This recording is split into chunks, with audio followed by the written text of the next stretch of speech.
Hello everybody, welcome along to the Event Industry News podcast with me, James Dickson, wishing you all a very good morning, afternoon or evening, whenever or wherever you tune into today's podcast from. And they have let me out of the sort of proverbial asylum that I usually record the podcast in. You regular viewers would be used to me, sort of seeing me on a screen, sat at my upright piano in the living room at home in South Yorkshire, and we're back out on the road. We're at Confex and the Event Production Show 2026 down at Excel. We are in an Evolution Dome inflatable meeting structure. There is a lot of background noise. Stand. There is a little bit of background noise because obviously we're surrounded by other exhibitors at a trade show. But first things first on today's podcast, thank you to the team at Evolution Dome for letting us do this. We're right in the middle of their exhibition stand, and they basically closed off this brand new meeting pod that they're here to showcase so that we can do these podcasts today. So big thanks to Ash and all the team at Evo Dome for letting us do this, and go and check those guys out. So on with today's episode. My guest today is Katie Whitby. Katie is the head of sales for the Venues Collection. And first of all, Katie, welcome along. Thank you very much, James. Thanks Nice for to be joining here. us today. And we're going to be talking delegate welfare. It's a sort of the loose topic of conversation for our chat today, because there's a few things that you guys have been doing. I don't know whether we call them initiatives or, just new practices that you're instigating. Let's start by giving people some context, I suppose, to the Venue Collection, if that's all right. Yeah, of course. What the business is. Yeah, sure. So the Venues Collection is a group of 5 venues, 3 hotels and 2 training centres, large training centres. So we make up a group of 5 in the UK, really Midlands locations of venues. And we're here today to talk about delegate wellbeing, because there is quite a big misconception in the industry around what delegate wellness is about and their wellbeing. So I think that's kind of what I'm going to talk about a bit. Yeah, and I suppose when people hear that phrase initially, delegate wellbeing, delegate welfare, I think, well, what does that mean? But I guess, could you maybe just elaborate a little bit on the content and give us some context on the type of venues that you're actually operating? Are they hotels? Are they standalone conference venues? Our venues, absolutely. So 3 of our venues are 4-star, sort of the equivalent of 4-star hotels, all with around 120 to 150 bedrooms, all have meeting space as well, and leisure facilities and outdoor space as well. And then we've got 2 training centres, which are Yarnfield Park and Kents Hill Park, and they're really big training centres, 300 bedrooms, but 70 odd meeting spaces. So really a real mixture of training and development programmes, but also large conferences and large events. And when we say sort of training centres, what we mean is, again, for anybody who might be unfamiliar, is for sort of maybe big corporate companies who are looking to take all their staff on, a week's sort of retreat, training and development, CPD, so they can do it in a residential setting effectively. Absolutely, and it doesn't necessarily need to be a corporate business. It can be an association. We do quite a lot of associations as well, so membership-based organisations. So the companies do have to sort of give back quite a lot, because obviously, and they need to see the benefit of those events when they're coming on site. Absolutely. And when we talk about delegate welfare, I suppose there are different levels of delegate depending on which sort of end of the industry that you're working in. You could be at the sort of the absolute top end blue chip companies, global events with multi-million pound budgets and senior execs flying in on private jets. You could be talking about a small middle management conference for 50 people at a hotel just off the M1. Absolutely. It shouldn't change, should it? No, not at all. And I think that's a really good point, actually, because when you are talking about different levels of people, and when you say different levels, you are talking about different characters attending these events. And whilst there are certain nuances that you need to make sure they're looked after, ultimately it's about human decency, and it's about looking after the delegates and how they feel coming to an event. Are we talking about the subject of delegate welfare because things haven't changed significantly enough in the last 10 years? I think my worry and what I still feel is it's not just a fruit bowl and a yoga session. There really is so much more to delegate wellbeing, from pre-event, looking at things pre-event to on the day when you're there at the event to after the event. And I do just feel like we aren't we are as a company, but I think there's a lot more you can actually do as organisers to support your delegates in coming to those events. For example, today, there's quite a few ladies that have come up to me and said, gosh, this is so overwhelming coming to one of these big events. Sure. So I've literally just said, can you just stop for a second, just have a minute? There's absolutely no rush. We don't even need to talk about business. Just sit down calmly and have a minute and recollect your thoughts. Because actually coming into an environment like where we are at Confex and the PA show, it can be really overwhelming, and there's noise everywhere, and people are looking at your badge and thinking, oh, can I talk to you, a potential buyer? And I think it's really understanding from their perspective how they're feeling, and it's about feeling over anything else.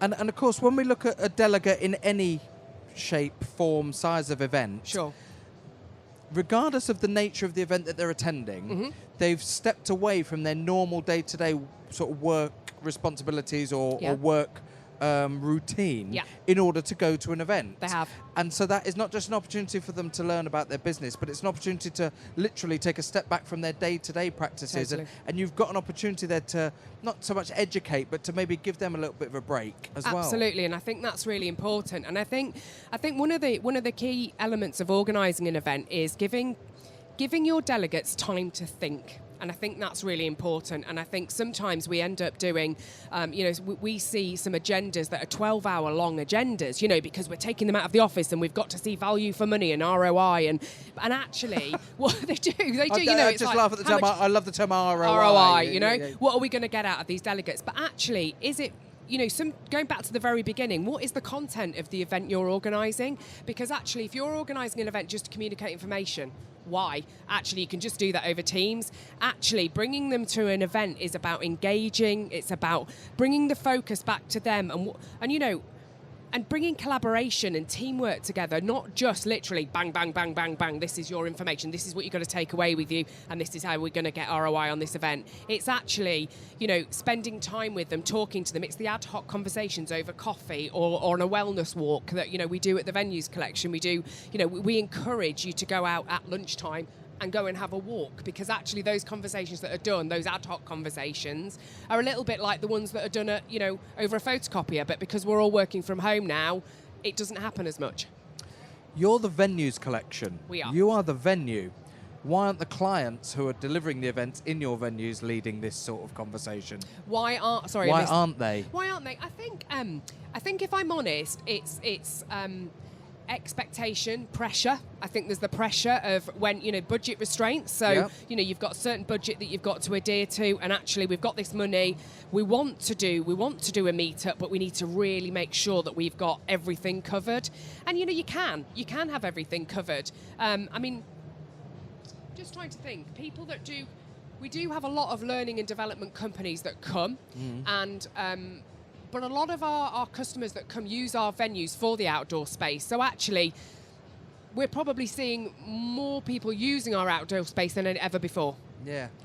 I mean, sort of prodding you in a way with the proverbial stick, it is loaded in some respects, because it's great to see a venue actually leading this type of conversation, because historically a lot of venues, once they're there to deal with the booking, to provide the space that you need, to provide the catering that you need, and the organisation and the welfare of the actual delegates who are attending remains the responsibility of the event organiser. So actually, if you forgive me for sort of poking you a little bit, right. It's good to see the venues actually trying to support the organisers. And I think it's a responsibility of everybody. I think delegate wellbeing is the responsibility of everybody. Everybody sees it as a HR responsibility, and actually it's not. It is everybody's responsibility to look after them. So from the team organiser, from perhaps an agency who has booked their business travel, so that they know when they get there that they're safe and they've organised that for them. So it's a responsibility for everybody, and we do take that very seriously. For example, making sure you've got quiet spaces for delegates to relax, and they can actually come out of the meeting room and there is a quiet space, or perhaps there's a prayer room, or perhaps all these other things that you can add from a venue's perspective, or you can suggest to customers and to say, perhaps have you thought about, the inclusive part of your event? Because actually it's not just about a ramp and being able to get wheelchairs, wheelchair access, which I think in so many ways that's all people see. And actually it's educating them, and we need to educate more about inclusion and about neurodiversity, and thinking about the content of their events, for example, sensory overload, captioning, gender-neutral toilets, all this sort of thing. The list is endless. And it's all doable. I had a request for a small event last year from a delegate who wanted to register, but who was hard of hearing. Yeah. And wanted to know, could they come along and could it be accessible? Yeah. Now, 10 years ago, that would have been really difficult for the size of event that it was. It was what I would call a provincial event. It was your classic hotel function suite, set up in the morning, 80 or 90 delegates coming from a particular industry for the day, finishing up around 3 o'clock in the afternoon, a separate room with a few tabletop exhibitors. So I would say it's almost sort of textbook, small size, one-day conference, of which there are probably 1,000 of those taking place on any given day around the UK. 10 years ago, that technology would have been available. I was able to hop on a laptop, set up a session on a tech platform, connect that via a QR code to an iPad, give that iPad to the delegates so they could sit there and follow real-time closed captioning, as well as set up a little monitor, just using an old PC monitor on a stand next to the lectern, so that if they wanted to actually look up and look at the person speaking, they had a monitor immediately next to them to see the caption. And it was all done with a couple of devices that are in my backpack anyway, and an internet connection. That is so good, isn't it? It's great. Just so much better. It is good. And I suppose the point I'm making is that it shouldn't need to feel like it's a burden anymore, because not just that as an example, I'm using that as an example, but with anything that includes people, it's so much easier to do nowadays than it was 10 years ago. Absolutely, and technology has come on so much. So it really does takes us. You can keep it simple. It's not difficult. And what you want people to, you want delegates to feel is that it's not uncomfortable to ask for those things, or it's not, you don't feel different to everybody else because you've got that technology, for example. You just want to feel the same as everybody else. And actually, the fact that you can do that so quickly with technology, it's fantastic, isn't it? It's absolutely fantastic. And actually, I'm not going to say who it was, but their first instinct was actually to say to the person, "Oh, we can't afford that." And I said, "Whoa! Is so poor, isn't it? Not go back to them and say that you can't afford that." No. I said, "Would you say to somebody who is, who's a wheelchair user, would you say you can't afford a ramp?" That's awful. I said, because it's no different at all. It's somebody with a recognised disability who's wanting to engage with your event. Yeah. You need to be doing everything you can to facilitate that. Totally. And you don't necessarily have to go to the nth degree of maybe having, BSL translation and stuff like that. No, not at all. Doesn't have to be, no. but something that allows them to participate is absolutely acceptable. It's crucial. Again, and that's the thing. It maybe doesn't have to be as sophisticated or as expensive as you think. But again, when we look at dietary, for example, yes, dietary is huge. It doesn't have to be complicated, does it, or expensive? Absolutely. And I think with but you do have to take dietary requirements seriously. Allergens are life-threatening. We have life-threatening, allergens. We have medical diets. So many more medical diets. With all due respect, there's a lot of people on the jabs these days that don't eat as much, or that have had gastric bans, or all these different things where it's a medical diet and they can carry cards around with them. Very true. For example. True, yeah.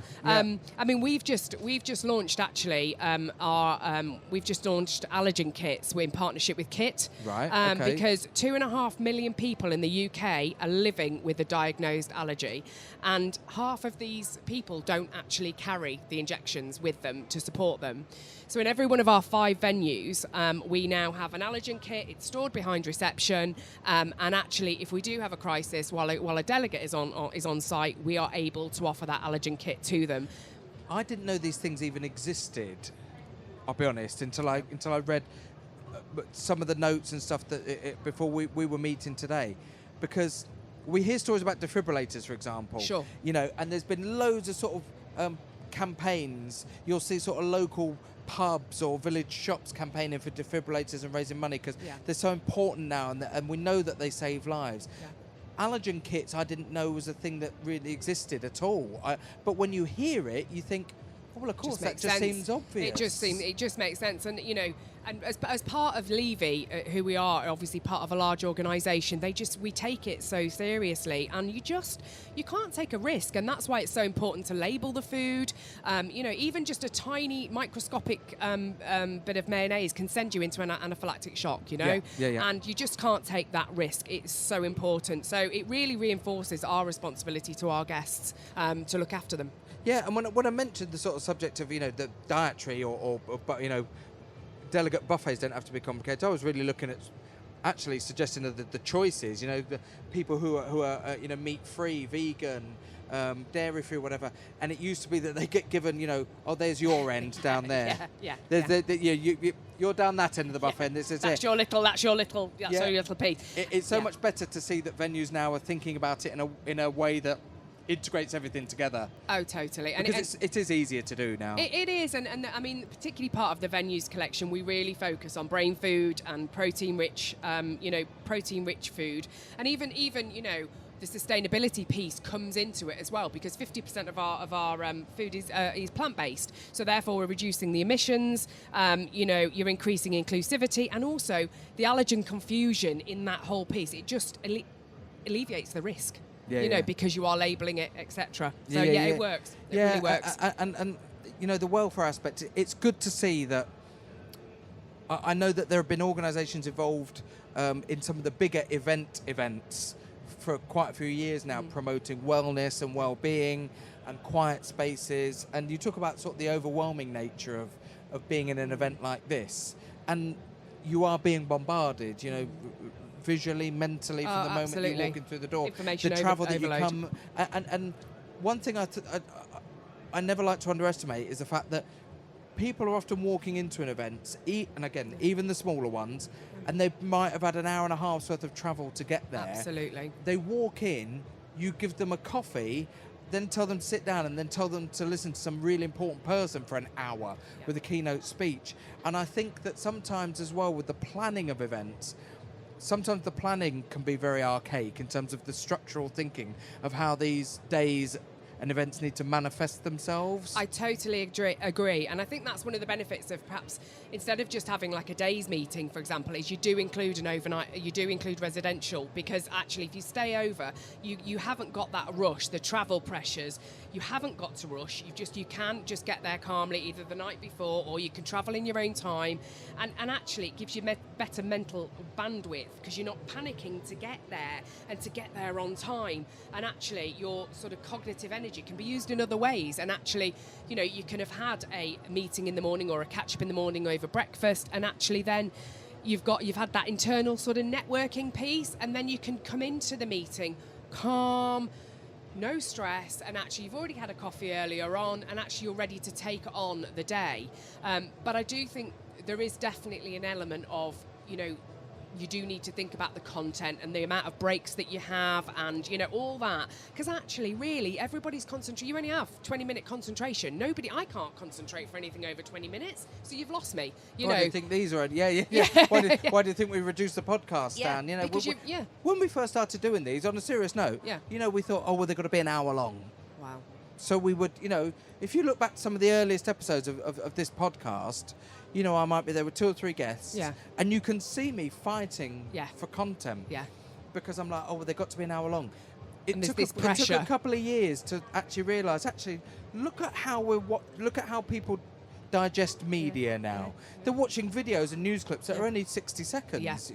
2 minutes sometimes on news clips. So, again, I just think that sometimes there needs to be a readjustment amongst a lot of organisers in terms of how they think about things. And as I said, I'm fortunate enough to work at a level where I see a lot of this manifesting itself, so I can see firsthand what some of the pitfalls are, and being in sort of those different.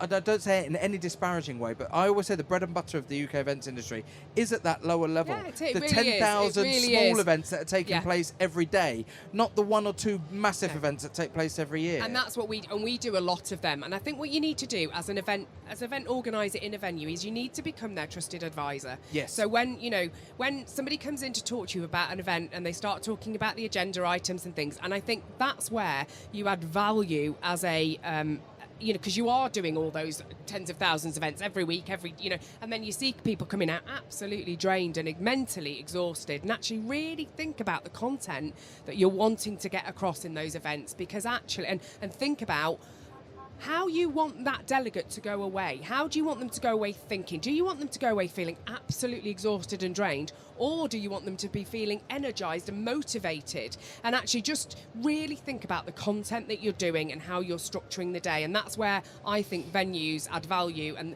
because we're doing it day in, day out. This is it. You've literally just taken away what I was going to say. I was going to say that you take an event organiser from a company. There might not even be an event organiser day to day. There might be the person that does the marketing or the business development. But once a year, the boss says, we need to have that conference and we need to invite some clients down and we need to whatever. So once a year, they're tasked with doing this. Whereas as a venue, that goes back to one of my original questions. So why are you leading this and not the organisers?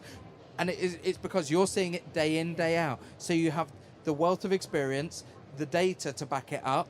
You have all of the pain points that you see, and you can analyse what you're seeing from different clients and feed that back to that one person who might only be doing it once a year. Really good point. Yeah, a really good point. And it is our job. That's our job, and that's where we add value, and I think that's really important, and that we get the message out there.